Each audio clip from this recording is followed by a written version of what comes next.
Alright, so I'm going to switch gears to boxing's counterpart. And this is going to be MMA. Tonight we got Gilbert Melendez versus Anthony Pettis.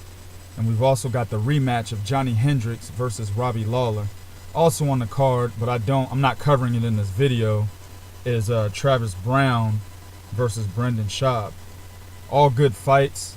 So we got MMA, we got boxing tonight. It's going to be a good night for me. Hope it's a good night for the rest of y'all. But I'm going to go ahead and break down both of these fights. It's not going to take me long to do it in one video. So let's go ahead and get into this. So first up, we got Gilbert Melendez on your right versus Anthony Pettis to your left, who is the champion right now. Gilbert Melendez's record is 22 wins, 3 losses. Of those 22 wins, he has 11 KOs, 1 submission, and 10 decisions. Of those 3 losses, he's only lost by decision. So, Gilbert Melendez, he is a great overall fighter. I mean, he's got great takedown defense. He's got great striking. He's got great striking defense. He's got good takedown offense. I mean, he's high stamina. He doesn't get tired in there. He's very smart. I mean, he's a very good fighter, and his time is coming. If it isn't tonight, it's gonna be another night. He will be champion at some point. My only real criticism about him is that he tends to fight at his opponent's pace. So, perfect example is when he lost to Benson Henderson.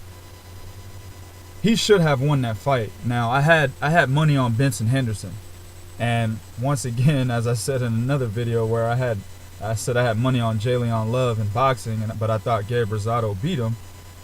In this situation, I had money on Benson Henderson. I did think Benson Henderson won the fight, but I believe that Gilbert Melendez lost it. Gilbert Melendez lost the fight more than Benson Henderson actually won it. Melendez stopped being the aggressor at points in that fight and let Benson Henderson pretty much just outwork him. And that's how I gave the fight to Benson Henderson by split decision, just like the judges did. So against Anthony Pettis, a guy who's high intensity, he's got to dictate the pace. He cannot fight at Pettis' pace. Okay? That's how he wins this fight. And if you look at his wins, he has 11 KOs out of 22 wins, but he has 10 decisions. So that tells you right there that a lot of his fights, it's back and forth, or he's not really on the gas pedal the way he should be. So in order to win this, he just, that's my key to victory to him. He's good at everything. He's good at everything and great at most things. All he has to do is dictate the pace, and he has a very high chance of winning this fight. And that leads me to Mr. Anthony Pettis, who is one of my favorite fighters in the UFC right now. He's 17 wins, 2 losses. Of the 17 wins, he has 7 knockouts, 7 submissions, and 3 fights go to decision. Of his 2 losses, he has 2 decision losses. So both these guys really have never been dominated. One more thing I'd like to add before I actually get into Pettis. Another example of Melendez fighting to his opponent's pace. Against John Thompson, he lost to John Thompson. I think he fought him 3 times, and he has 1 official loss. I gave him 2 losses. The last fight he had against John Thompson, I had Thompson winning that fight. So, and this is a guy that he's already beaten. So, you know, it's a testament to how he fights at that other fighter's pace. Back to Anthony Pettis. Very high intensity, excellent on the ground. I mean, if you get caught on the ground, there's a possibility you're going to get submitted, as Benson Henderson in his last fight. Benson Henderson was dominating the division. He had lost to Pettis once before. Remember that jump off the octagon cage and kicked him in the face? I mean, that was the most ridiculous shit I ever seen in the UFC at that point. And you know, Pettis has his number. But the thing is that a lot of people weren't able to do, they weren't able to submit Benson Henderson. Benson Henderson has a great ground defensive game. And Anthony Pettis went in there and submitted this motherfucker by arm bar in the first round. So that tells you how pretty much how great he is on the ground. He's A+ on the ground. On top of that, if you try to slug with him, he has the power to knock you out. See, I saw a segment on Anthony Pettis a long time ago. I cannot remember this shit for the life of me. I was talking to a couple of my friends a few years back. They're big MMA fans, and I was telling them about this segment that I had seen on TV. Anthony Pettis wasn't in the UFC yet, but he had cameras following him around in Milwaukee, Wisconsin, and he was in minor circuits, going to tournaments and stuff like that. And, it's basically like, this is my story. I'm trying to get in the UFC, et cetera, et cetera. Well, during this story, he goes to a minor circuit, loses. And he's like, I got to pick myself up. I got to, pretty much stay motivated. I was like, oh, this dude whack. You know what I'm saying? He's whack. You're not going to get in the UFC. I think he went to Russia or something like that and got his ass beat pretty easily. I was like, yeah, this dude's whack, man. But he turned heads when he beat the shit out of Donald Cerrone and when he beat Benson Henderson the first time. And the way that he beat both of those guys, that's when I was pretty much convinced that he is an elite fighter in the UFC. He's an elite fighter. So his only losses are to Clay Guida and to Bart Palazewski. In that Clay Guida fight, Guida's, man, he's just all over the ring. He's like a fucking gnat. I mean, he's in and out. He's bouncing all over the fucking place. he's hard to catch. Now, granted, Clay Guida's not smart. I mean, he'll dart in and out. Then he'll dart in, stay there for a little bit. That's when you can catch his ass. He's not very smart. He just uses his stamina, his ability to move around the ring. That's how he beats people. That's how he beat Anthony Pettis. But the thing is, he tends to how do I say it? Kind of like Gilbert Melendez. He'll fight the pace that his opponent is fighting. And that's why I really believe that he lost to Clay Guida. He's way better than Clay Guida. He's way better than Clay Guida. But he couldn't. I mean, he fought at his pace. And that's why he got the decision. That's how Guida got the decision. So, the thing here is that pretty much the story here is Gilbert Melendez has excellent overall defense. Okay. Anthony Pettis has an excellent ground game. So if Anthony Pettis can get the takedown and pretty much overpower Melendez's great ground defense with his great takedown offense and his great ground offense, he could win. On the other end, if Melendez's defense is just too good for someone like Pettis, and remember, Pettis armbarred a great defensive guy on the ground in Benson Henderson in his last fight. Remember that. But if Melendez's defense is on point and he stops Pettis' ground game, because I think that's the strategy Pettis is gonna take. He can stand up and slug with Melendez, but his best thing is his ground game. So I think he's gonna try to take him down. Melendez can stuff that. He wins by decision. So either or here. I'll tell you who I pick at the end of this video. Moving along. We got the rematch of Johny Hendricks and Robbie Lawler. Now, Johny Hendricks is another one of my favorite fighters in the UFC.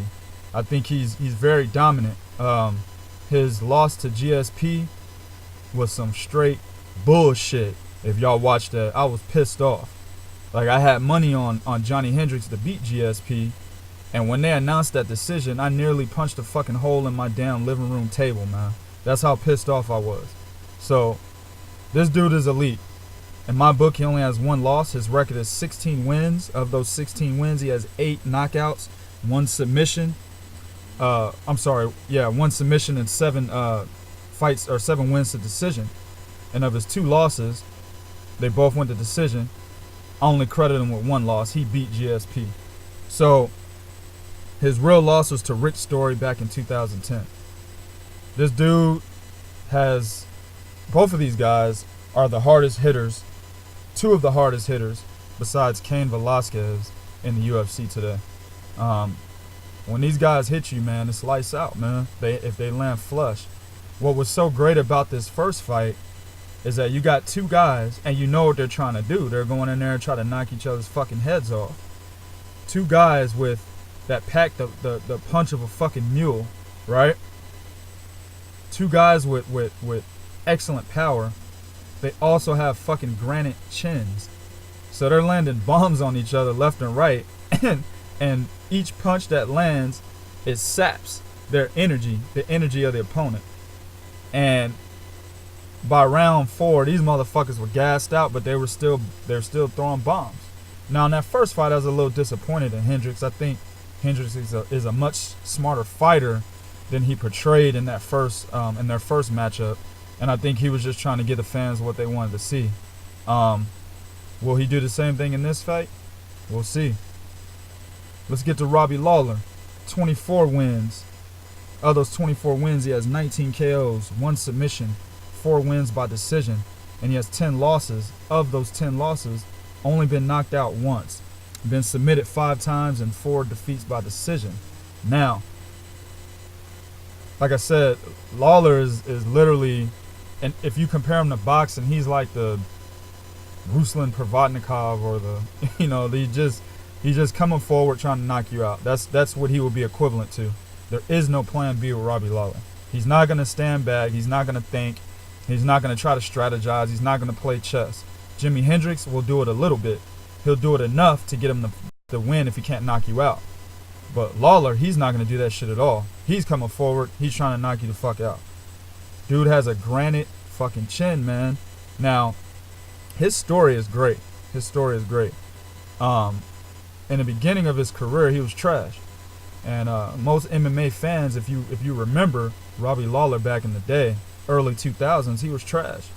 I mean, people was knocking his ass all around the motherfucking octagon. Now he's reinvented himself.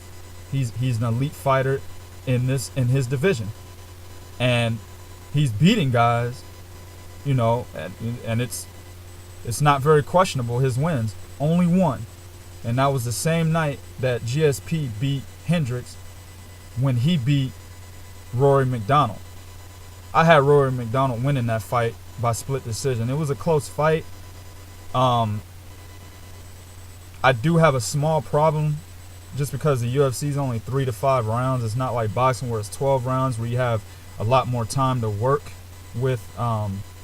If a decision goes a certain way, like, yeah, there's a lot of swing rounds. No, there's not. That's not how it is in the UFC. It's only 3 to 5 rounds.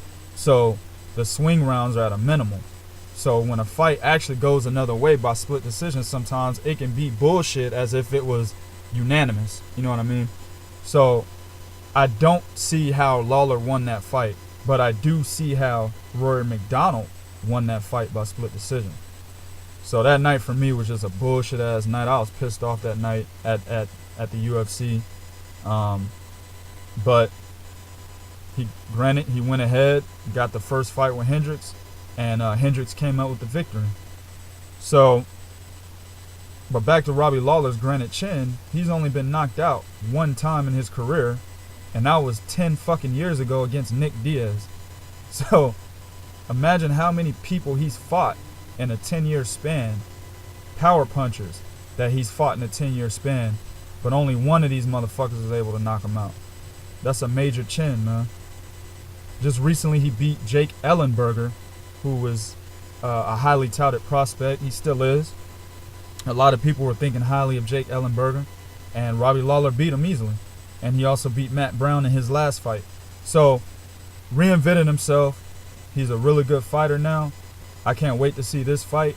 It's going to clash with the boxing, the Gabriel Rosado, David Lemieux fight for tonight. So I'm actually going to be watching both fights at the same time. But yeah, I can't wait to see it. Who do I think is going to win out of these two matchups? I think Gilbert Melendez, even though, like I said, Anthony Pettis is one of my favorite fighters. My favorite fighter in the UFC is John Jones, but Pettis is not too far behind him. Melendez, it's just his time, man. This dude is a very good fighter. He's a very good fighter. It's his time. I think Melendez will be the one to fight it at Pettis will be the one to fight at Melendez's pace. I think Melendez's defense, his overall defense, is going to be too much. His ability to catch punches while standing and to be able to deliver punches back, I think that's going to be too much for Pettis. I've been talking about this fight for like 3 years now. I couldn't wait for this shit to happen, and it's finally going down. I used to tell my buddies, I was like, man, Anthony Pettis and Gilbert Melendez need to fight. And they're like, yeah, man, I can't wait to see that shit either. Now what's up? So I think Melendez's defense is going to be a little bit too much. I got Melendez. I don't think anybody's getting knocked out. I think Melendez pulls out a decision. He's usually on the right side of the decisions. Think the John Thompson fights. So I think he pulls it out. I think he's going to be the new champion. And as for the Hendricks-Lawler rematch, I think Hendricks is going to be smarter. I think we're going to see the Hendricks that we saw against GSP. Even if we don't, I just think he's more of an athlete than Robbie Lawler. Robbie Lawler is one-dimensional. He's coming forward. He's going to try to knock you out. No defense, no footwork. I mean, he's just trying to knock you the fuck out. And his power is so much so that a lot of guys can't handle it. So when he hits you flush, those guys are timid for the rest of the fight if they didn't get knocked out by that flush punch. That's the story of Robbie Lawler versus his opponents. Hendricks, like I said, has a granite chin just like Lawler does. So when Lawler hit Hendricks in the first fight flush, he took it. And for anybody who's a come forward power puncher, that's the worst thing you want to see is somebody take your best punch. So I think Hendricks uses his head a little bit more in this fight. I think I don't think it'll be a close fight like the first one. I don't think he cruises to a victory, but I don't think there's going to be any question that he wins this fight. So I'm going to go ahead and conclude this. Let me know what y'all think. Do what you do in the comments section, but be real. This is real talk for real fans. 1.